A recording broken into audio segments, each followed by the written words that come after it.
get caught up in our stories. And if it's something unpleasant in our mind, we often don't know how to deal with it, so we just try and stuff it back down. We try and suppress it.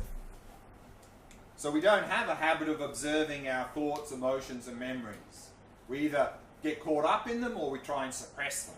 And as a result, we often tend to be the slaves of our mind. We're often tormented by our own minds. But this practice of observing the mind is we're going to learn the ability of simply observing thoughts, emotions, memories, and so forth arise and pass, arise and pass. So, of course, the goal of this is to develop single-pointed concentration. But some of the side benefits of observing the mind in shamatha practice is that instead of the slaves of our mind, we'll become the masters of our mind. Our mind will naturally become more quiet and still. We don't have to fight with our mind to make it quiet. In fact, if we try and force our mind to be quiet, it gets more agitated. So that's simply like throwing petrol on the fire. That's not going to work. So all we need to do is step back and watch. And if we can just watch the movie of the mind without getting caught up in it, without trying to suppress it, then all these mental events that arise, we're not feeding them. Which means the habit of them coming up will get weaker and weaker and weaker. Our mind will naturally become more quiet and still over time. And then now, since we're developing the habit of observing thoughts, emotions, and memories as they arise and pass, we're going to become the masters of our mind. Which means in the future, if some strong mental event were to arise, some strong thought, emotion, or memory arises, we could simply be present with it without it overwhelming us. Because if we look at what a thought, emotion, or memory really is, it's virtually nothing. From its own side, it has no power to harm us.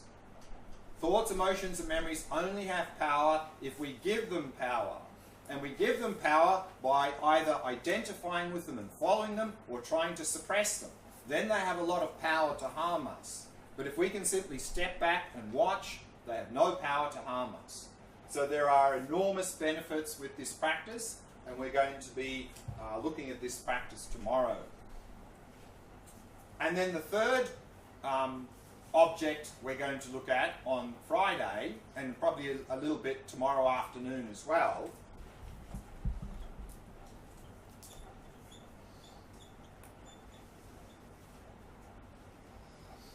is awareness itself. Or sometimes this is called shamatha with no object. So this is simply resting in the experience of being aware.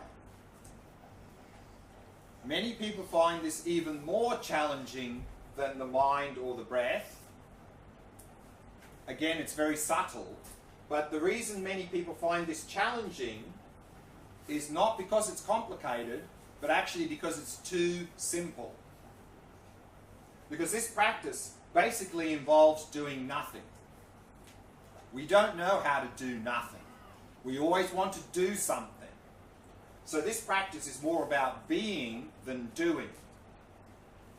And so often when this practice is explained and people don't understand the practice, they go, yes, but tell me, what do I have to do? What am I supposed to do here? Doing is the problem. Stop doing, and then you're in the practice. And this has enormous benefits as well. Because if we can simply be present, rest in the experience of awareness itself, again, that will lead to shamatha, a calm, clear, focused mind. But the enormous side benefits here is then we can be, our default mode can be one of rest, of being present, rather than now our default mode is often OCD, obsessive compulsive chit-chat. That's our default mode in daily life. And that, of course, torments us.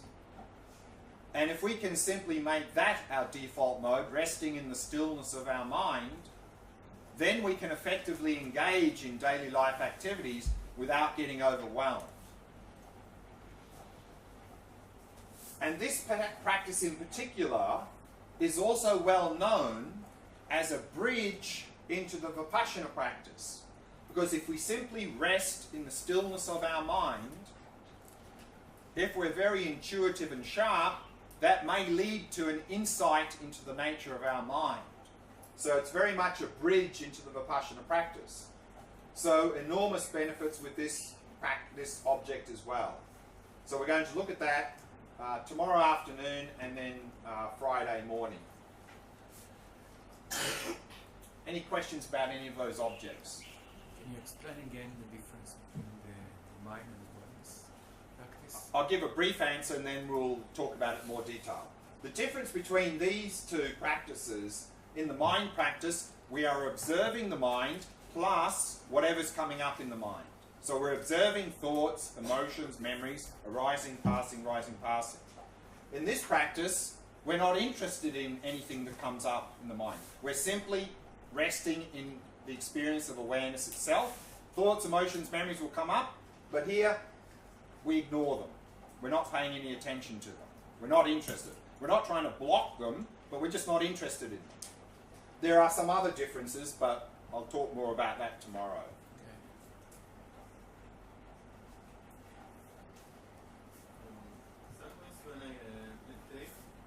Sometimes when I meditate, I get a little overwhelmed, sometimes by emotions. Right. So, what? Right. Of course, if we're doing, for example, the breath practice and some emotion comes up, the standard instruction is notice that you've got distracted, let go of it and come back. Let go, come back. In this practice, which we're going to do tomorrow, emotions and thoughts and so forth are not problems. They're not obstacles. They're not distractions. We are simply to observe them. And what you will find in this practice is that one way of dealing with emotions is just observing them. Because now what happens is often that emotion comes because we're focusing on something. And that object, which could be a person, is causing that emotion. Maybe craving, attachment, fear, anxiety, whatever. But if we shift our focus from the thing that's causing the emotion to the emotion itself, there's nothing feeding it, which means it can't go anywhere. And if we can observe the emotion as an object, which it is, it has no power to overwhelm us. So one very effective method to deal with emotions is this, which we're going to look at tomorrow. So I'll give more instruction on that tomorrow. There are other things we can do, which I'll touch on a little bit in the 2 o'clock session today and tomorrow.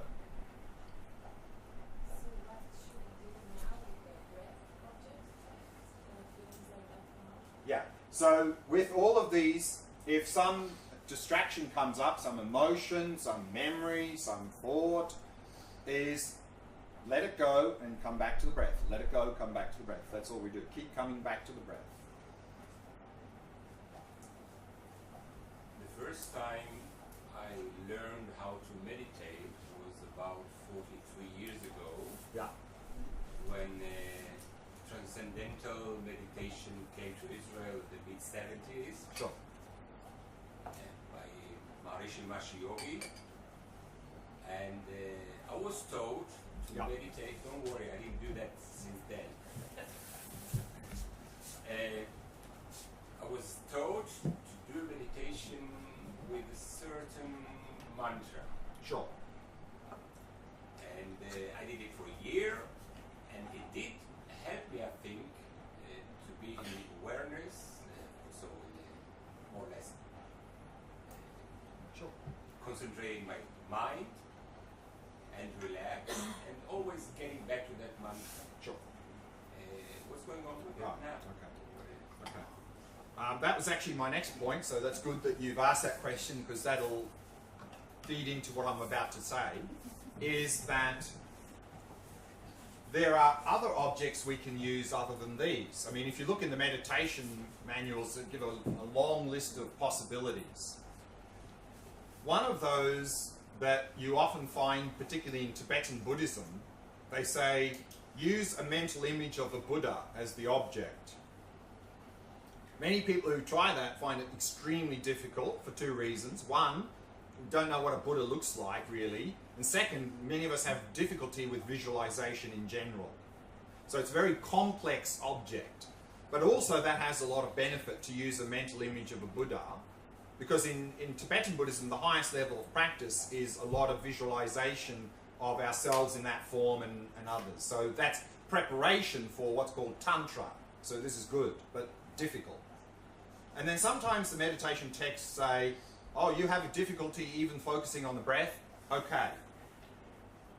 Find yourself a stick or a pebble, put it in front of you and look at it. Use a visual object. But then, of course, the text says, well, use that to focus the mind a little bit and calm the mind, but then you're going to need to move to a more subtle object, because a visual object won't get you very far. So similarly, I think chanting a mantra and so forth, some repetitive sound, we could use it as an initial starting point, and as you said, you receive some benefit.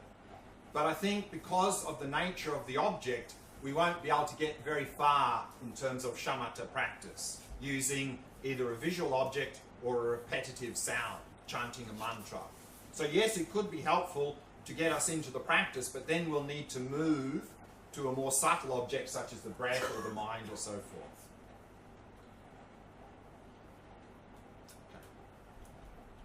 How do you dissociate feeling the breath with controlling the breath?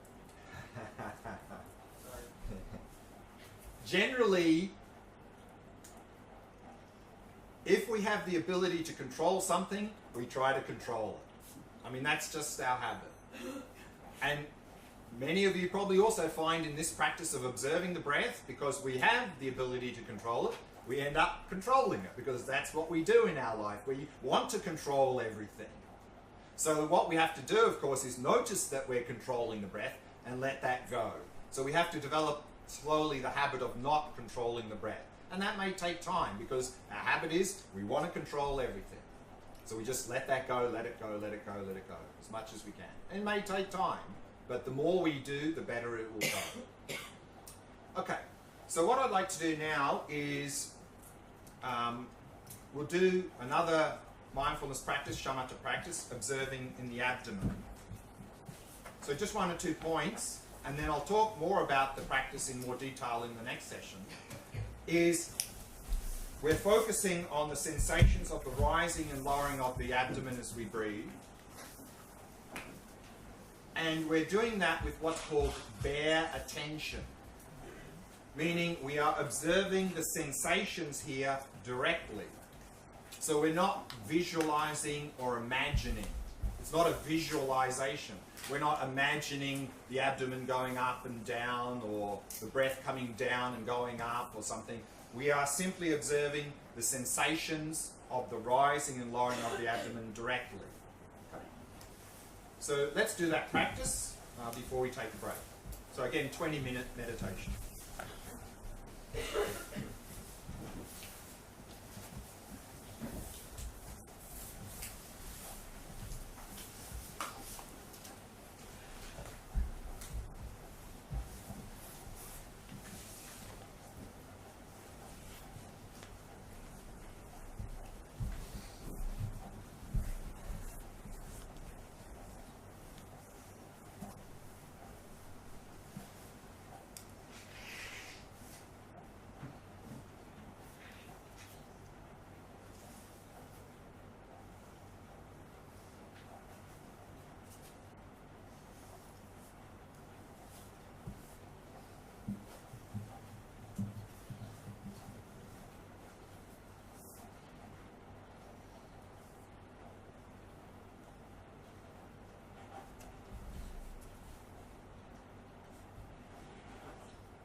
As always, we begin by preparing the body.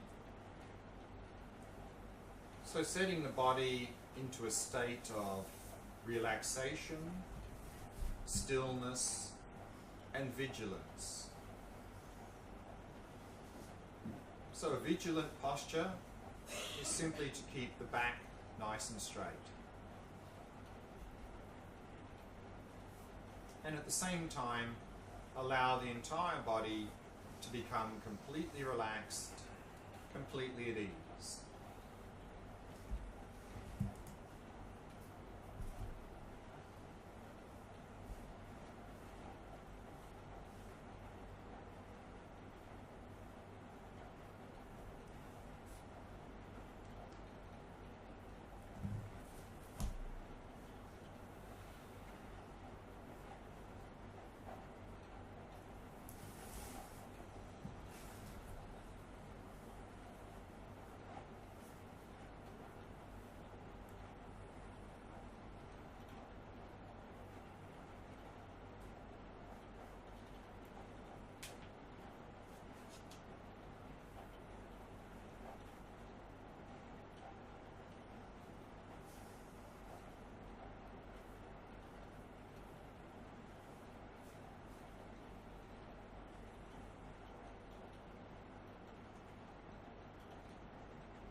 And if you find it helpful, you can take 3 slow, deep breaths, maintaining awareness of sensations throughout the body as you breathe.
And then setting the mind in a state of ease and relaxation.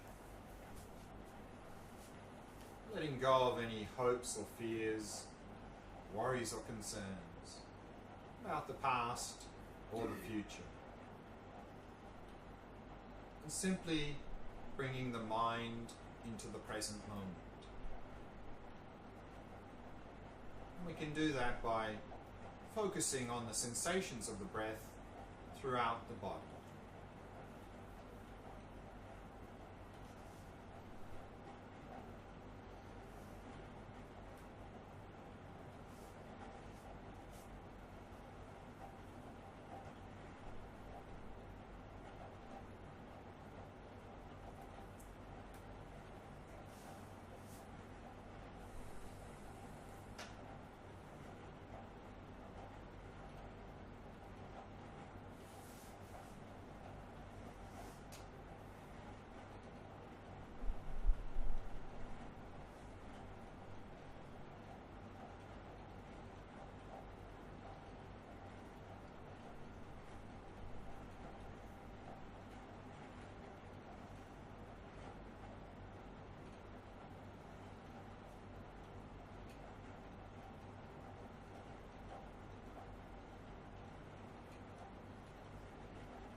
now narrow your focus and focus on the sensations of the breath in the area of the abdomen. Focusing on the sensations of the rising and lowering of the abdomen as you breathe.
Maintaining that ongoing flow of mindfulness of the sensations of the breath in the area of the abdomen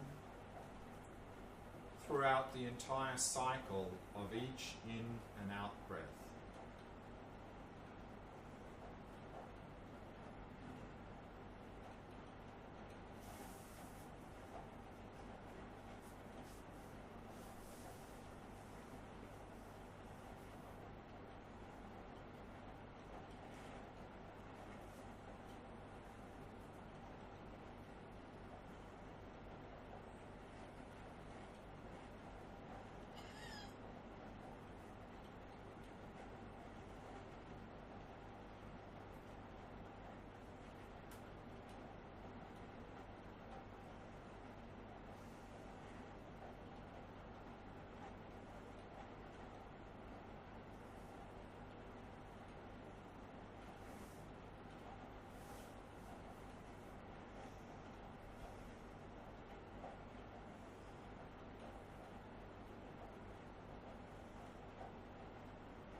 Again, if you find yourself becoming distracted, the first thing to do is simply relax.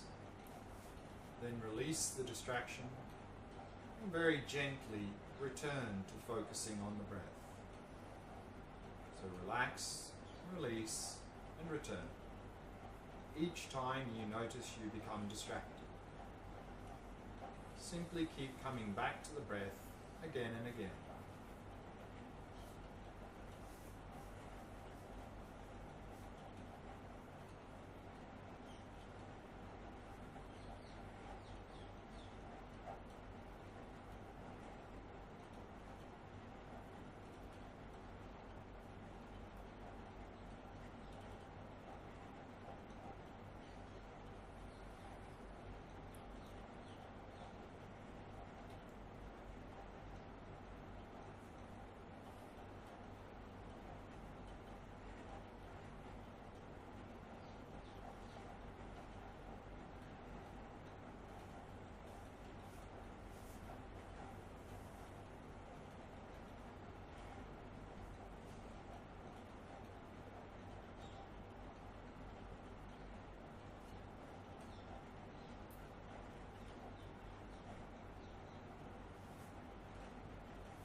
meditation to a close.